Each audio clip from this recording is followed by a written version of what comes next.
Hey, welcome inside our Los Angeles studio alongside Stephen A. Smith, Bob Myers, Kendrick Perkins. I'm Malika Andrews. The Philadelphia 76ers, they lead the Dallas Mavericks 56-51 at the half. What has impressed you most about Stephen A. about Philadelphia? Well, how about them being down 11-0 and then ultimately taking the lead? That's number one. Number two, and more importantly, Tobias Harris. I want to throw that name out there because I'm looking at him now, 14 points on 6 of 10 shooting. When this brother's aggressive, we don't talk about Tobias Harris enough. He's not a scrub.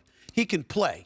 And if he was just more consistently assertive, imagine a healthy Embiid with the way Tyrese Maxey has flourished. If that Tobias Harris is somebody that you can rely upon on a night-in, night-out basis, just imagine what we'd be saying about the Philadelphia 76ers. I must admit, I thought the Philadelphia 76ers were going to fall off like no limit when Joel Embiid got injured, but they have done the complete opposite and did a great job of staying in the middle of the pack.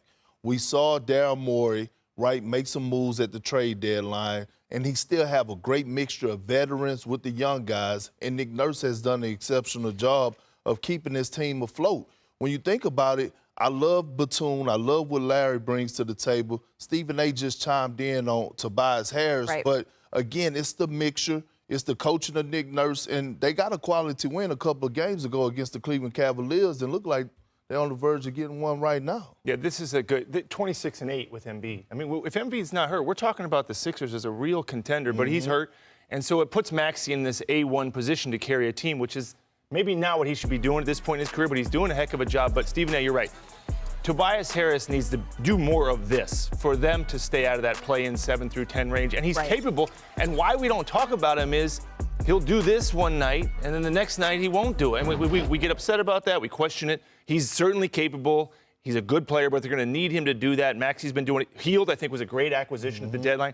They have 1 turnover. That's why they're up. I think they lead the league in least turnovers per game, so they do a great job. I remember since the All-Star break, we're talking about Tyrese Maxey being 5th in the NBA and scoring at 29.6 points a game, shooting 38% from three-point range. He's doing his thing even from that one position. He just doesn't need to be the one position, and if he's got to play that position, then a guy like Tobias Harris has to step up. This man is 6'7", 6'8", got a J, got a handle, can play with his back to basket, could play facing the basket. There's so much more that he could do. His talent says he can do it, but his statistics says otherwise because of the lack of aggression. You know what I love right now? About 20 games, 22 games to go. Everything's on the line. These games matter now. Yeah. Playoffs started. The playoffs have started, and that's what the play-in tournament has done too, because it's not just I just going to be the 7-8 seed. Now we're playing for the 6 seed. We're playing for the top 4 to get home court. We're playing to stay out of that 7 through 10.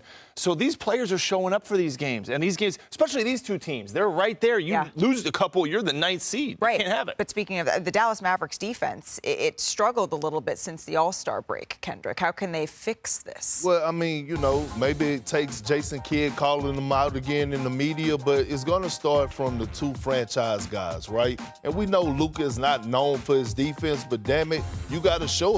Like, we didn't see Luka at his best taking charges. We didn't see him fighting to get over screens. We didn't saw him battling in the trenches. And Kyrie Irving also has to be a leader. He's a champion. Well, he's been there. It's not just about leadership. They got to give him the ball more. Luka's shooting almost twice as much as him in this game. 25, 5, and 5. Kyrie Irving is one of only 3 players in the league averaging that this year, along with LeBron and KD. And the brother brings it, and 40% from three-point range. Wanna try to boast at what I look like. Think I'm gonna try to wear, pull up long range. Jimmy with the heat, I'm on fire. It's NBA, I'm here,